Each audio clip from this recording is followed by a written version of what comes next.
Tonight, have we entered a third wave? We never really know if we're in a so-called wave until we're deep into it, or sometimes even until we're past it. As the number of cases continue to rise, so do the number of warnings by health officials. Plus, the phone call doesn't work, the online doesn't work, like what will work?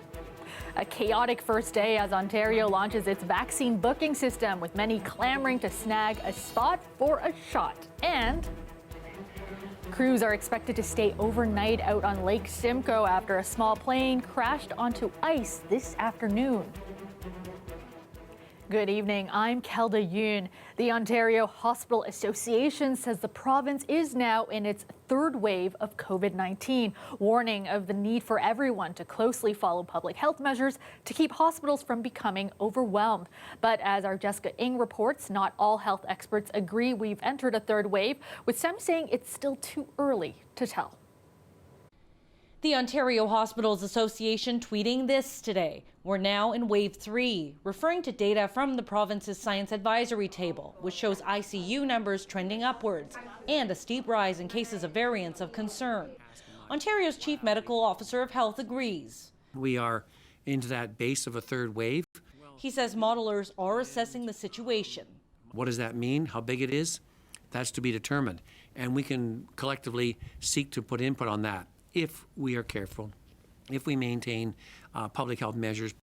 Toronto's top doctor, meanwhile, says variants of concern are resulting in a new pandemic, with more than 3,500 people in the city screening positive for virus mutations since the beginning of February. But Dr. Eileen de Villa stopped short of saying Toronto is in a third wave. It's still early to say. Certainly this is not the direction that we want to see the numbers go in. She says the phased vaccination plan and following public health measures will help reduce spread of all strains of the virus. I think we actually have a great deal of control here. We know what actually makes a difference if we would like to see those numbers turn around. Ottawa-based epidemiologist Raywat Deonandan says the starting point of a pandemic wave is not always clear, and we could very well be in one right now. We never really know if we're in a so-called wave until we're deep into it, or sometimes even until we're past it. But if I had to guess, I would say we're at the beginning of one, absolutely, because we see it happening in Europe. He adds, although the B.1.1.7 variant that originated in the UK is more contagious, the third wave is projected to be overall less deadly. We have managed to vaccinate all of our long-term care residents and most of our retirement home residents in Ontario, and we are now starting the process of vaccinating our community-dwelling elderly, which means the likelihood of death is lower. That leaves us, though, with the shifting of the targeted demographic from higher age groups to lower age groups. Deonandan says those most affected by the third wave will likely be in the 50 to 65 age group, many of whom have yet to be vaccinated. Jessica Ng, CBC News, Toronto. We've now learned Canada will be changing its guidelines on the AstraZeneca vaccine and recommend it to be given to those over the age of 65.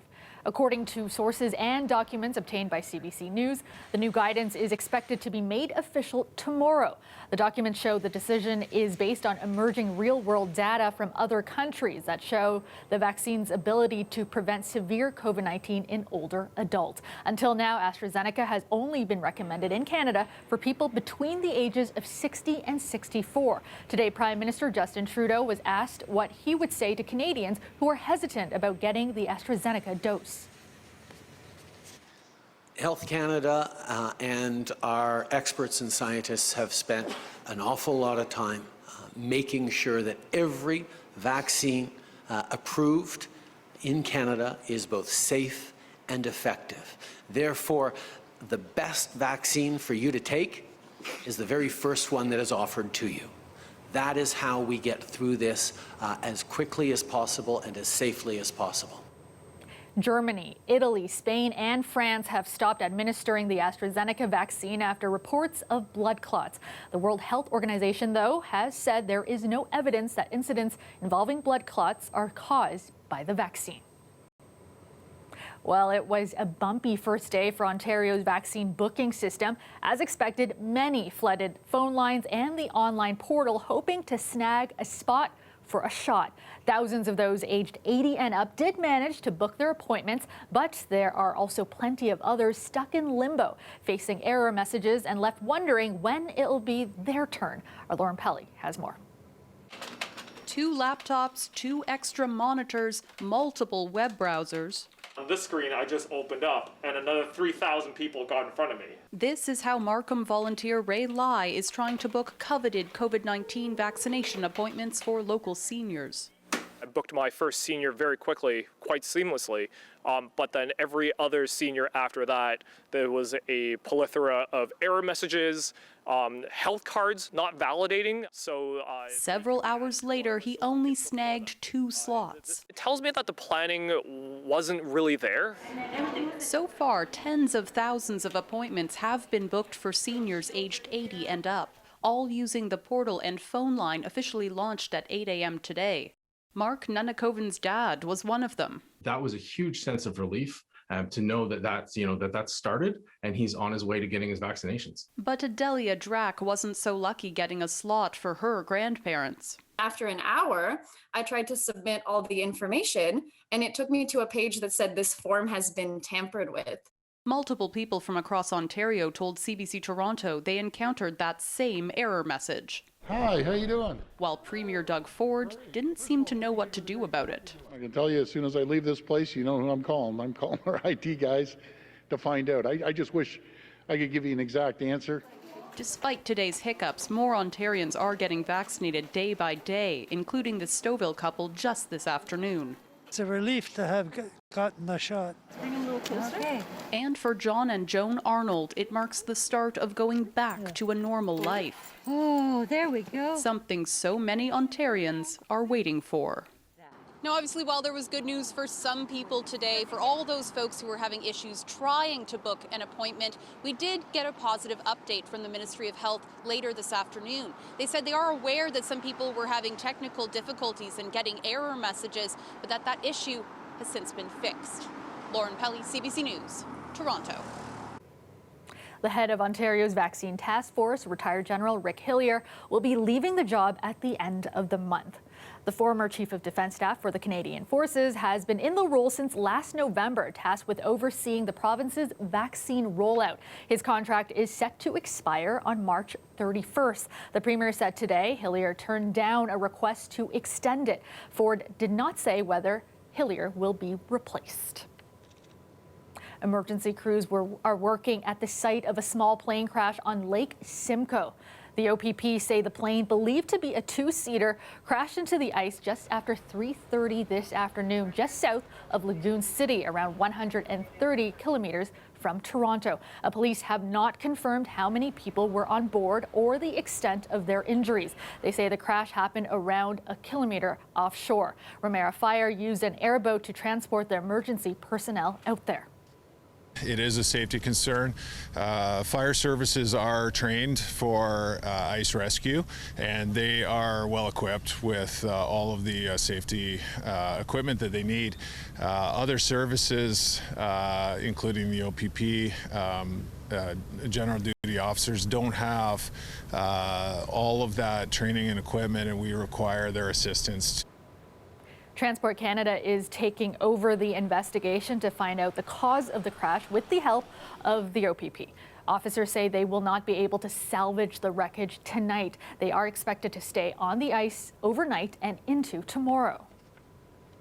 The province is investing $1.5 million annually to help support mental health and addiction services in northwestern Ontario. This funding will be used to hire up to 6 psychiatrists and fill critical gaps in mental health and addiction services for children and youth. The psychiatrists will be recruited for a mental health program run by the Thunder Bay Regional Health Sciences Centre and the St. Joseph's Care Group. The program, named CHAMPS, provides outreach support for children and young people across the northwestern part of the province. The new funding will help further this outreach and also allow the program to create satellite services. The program is expected to support 1,800 patients each year once it's fully implemented. Sentencing submissions were heard today in the professional misconduct hearing of 2 Toronto police officers. The officers were found guilty of unlawful arrest in the Neptune 4 case. It stems from a 2011 arrest of 4 teenage boys on Neptune Drive in Lawrence Heights. The incident caught on camera showed one of the teens punched by one of the officers. Our Greg Ross has more.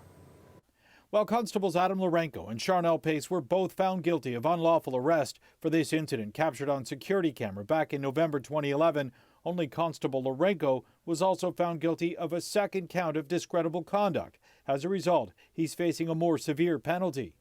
I think he should be dismissed. The lawyer representing the 4 boys who can't be identified because they were minors at the time wants Constable Lourenco to be fired after this video captured him punching one of the 4 teenage boys. And from the time he gets grabbed until he's being punched, it's less than 25 seconds. And then his friends move towards, take a couple steps towards Lourenco instinctively. Then the gun comes out, then they're all on the ground, and it takes 51 seconds. According to the findings of the hearing, Constables Lourenco and Pace pulled up in an unmarked van and immediately confronted the teens. When one tried to walk away, he was grabbed by Officer Lourenco. Today, Lourenco's defense lawyer pointed to his record since 2011, saying his job performance is not good, it's outstanding.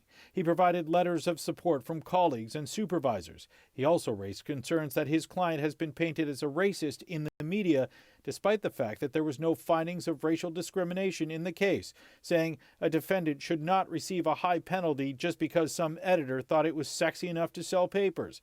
But the lawyer for the complainant says even if the officers weren't found guilty of discrimination, he believes it still plays a role. The fact that my clients were young, Black, living in social housing should be treated on its own as an aggravating factor on sentence.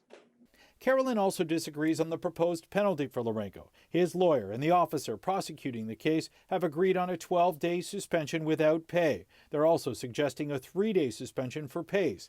That recommendation will be considered. A decision is expected in the next 6 weeks. Greg Ross, CBC News, Toronto.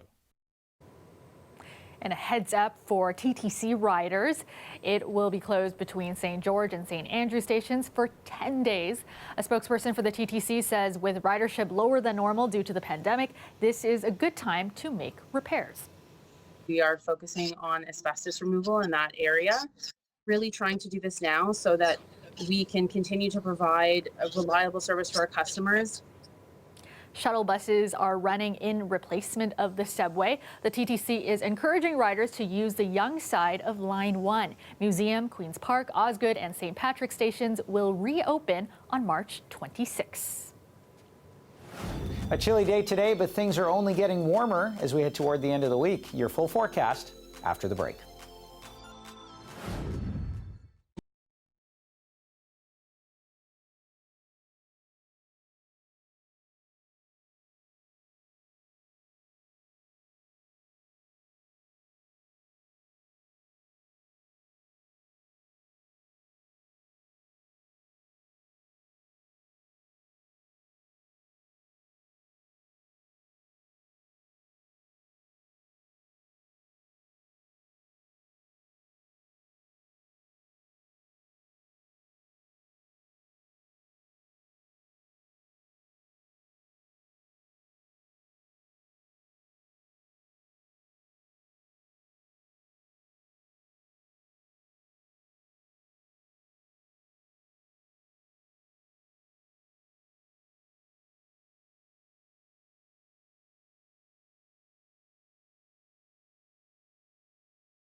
The province announced today an investment of $20 million for conservation projects to encourage more people to explore nature. And I'm pleased to announce today that 4 projects will be receiving direct funding: Alfred Bog, Rice Lake Plains, Saugeen Bruce Peninsula, and the Frontenac Arch. The announcement is part of the Greenlands Conservation Partnership. The Minister of Environment adds that the money will be spent over the next 4 years to protect more green spaces for people to use and to promote physical activity and mental well-being. New developments today on the wetland in Pickering that Amazon was considering to be the site of construction for the largest retail warehouse in Canada. The wetland now has some legal protection because the landowner made a written promise in court not to damage it. However, as Queen's Park reporter Mike Crawley explains, that protection is not permanent. The Duffins Creek wetland is safe from development, at least for now. In court today, lawyers for the landowners signed an undertaking not to harm, destroy, or damage the natural features of the site. This wetland has had a bit of a reprieve. Some might regard it as a win, but it's certainly not a long-term win. It just buys time. That's because the landowner's promise not to damage this site only lasts until there's a ruling in a court case. At issue, whether the Ford government acted illegally by its fast-track order to allow destruction of the wetland. If the province wins, the developer's commitment expires and the bulldozers could move in. The environmental groups involved in the case say the implications will be felt province-wide. So we hope it'll be a deterrent from any attempt to issue more minister's zoning orders in provincially significant features like wetlands. This particular wetland is located just south of the 401, east of Brock Road. It's owned by Triple Group. They're also the developer of the nearby Durham Live casino complex. The company's lawyer declined CBC's request for an interview. The Premier is vigorously defending his government's use of fast-track orders to spur development. It's a nightmare trying to get a permit, through the system. We should be able to get those permits, bing, bang, boom, get the housing, get businesses, and start rocking and rolling. Ontarians should be very concerned about this. It really fundamentally undermines municipal democracy. The court case on the legality of the government's moves will not proceed until June at the earliest. That means the wetland is preserved through the nesting season for migratory birds. Mike Crawley, CBC News, Toronto. You're looking at a live shot of the Toronto skyline, mainly clear this evening with cloud cover moving in overnight. Currently -2 downtown. Let's go now to our Nick Cernkovich. And Nick, we had another gorgeous sunny day, but the sun a little bit deceiving today.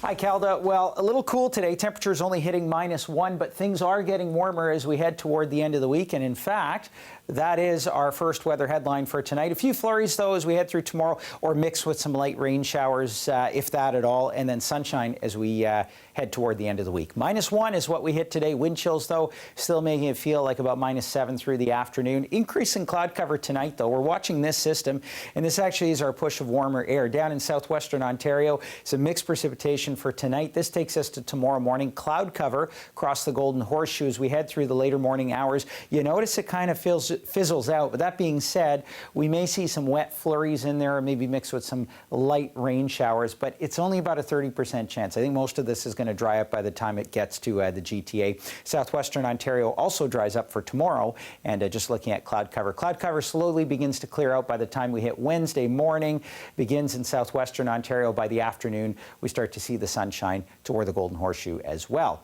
Winds will be a bit of a factor, starting in southwestern Ontario tonight with gusts up to 30-40 kilometers per hour. Tomorrow, though, we begin to see those move into the GTA, and we're looking again at gusts upwards to about 30-40 kilometers per hour for tomorrow. Forecast-wise for southwestern Ontario, looking at generally zero, so watch for icy roads tomorrow morning. Again, a few showers through the morning, and then it clears out by the afternoon hours. Golden Horseshoe, temperatures of about -4 to -7 across the region. Wind chills of -9.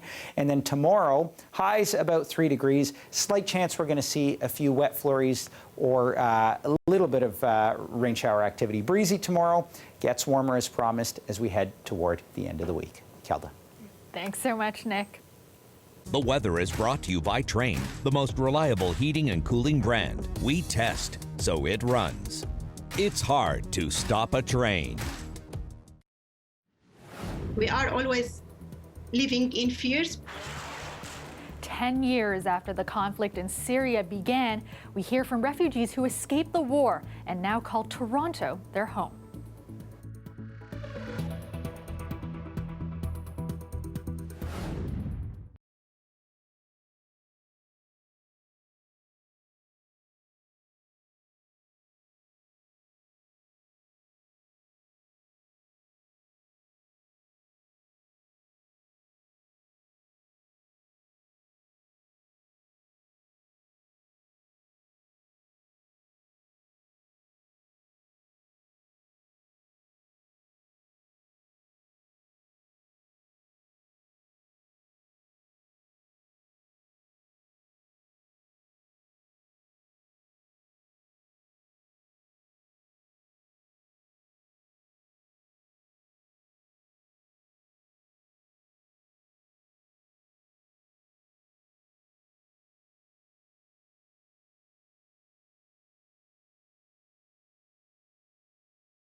Before we go, today marks 10 years since the beginning of the civil war in Syria, a war that has left hundreds of thousands dead and cities in ruins. Over the past decade, millions of Syrians have fled the country, many of them settling in Canada, where they began the difficult journey of rebuilding their lives. Our Natalie Collada shares the stories of some of those who now call Toronto home.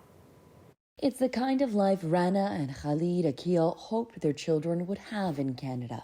Our life is changed 100% from when left Syria. Happy, doing well in school, and safe. The journey here hasn't been easy. 10 years ago, the family was forced to flee Syria. Sorry. It's still hard to talk about. When we remember this moment, we remember everything happened in in that period. It was March 2011 when the turmoil in Syria began. Protesters took to the streets opposed to President Bashar al-Assad's regime. When fighting broke out, Akil spent 3 days sheltering inside his office, unable to get back to his wife and children. Yeah, when I came to my home and saw my kids, they are okay. It was difficult second, and I think in this moment I decided we have to leave everything. A year and a half into the conflict, the International Red Cross would declare it a civil war. As the violence escalated, cities turned to ruins. When Dr. Vanik Garabedian's clinic was hit by a missile and his name put on a beheading list, his family fled to nearby Lebanon. I didn't tell my wife that my personal safety was in danger until we crossed the border to Lebanon. The United Nations estimates 5.6 million people fled Syria since the conflict began, most ending up in nearby Lebanon, Egypt, and Turkey, searching for a better life, but not always finding it. In 2015, the body of 3-year-old Alan Kurdi on a beach in Turkey made headlines and sparked outrage. It spurred the Canadian government to pledge to resettle 25,000 refugees by the end of the year. Private sponsors also stepped up, helping thousands more. Canada has brought about, as I understand it, about 75,000 Syrian refugees since 2015. Garabedian and his family were on the first plane of government-sponsored refugees. They were among those greeted by Prime Minister Justin Trudeau. The moment that I heard, this is the sign that we are going to have fantastic life in Canada. After a decade of fighting, the war in Syria has settled into a stalemate. Millions of people remain displaced. Many others are reported missing. Assad's government remains in power, the economy hobbled. The World Food Programme estimates 60% of Syrians are now at risk of going hungry. For those here with families still in Syria, it's hard to reconcile. We are always living in fears because we are always thinking about them, about their safety, their health, because nothing is affordable in Syria. It is an open wound.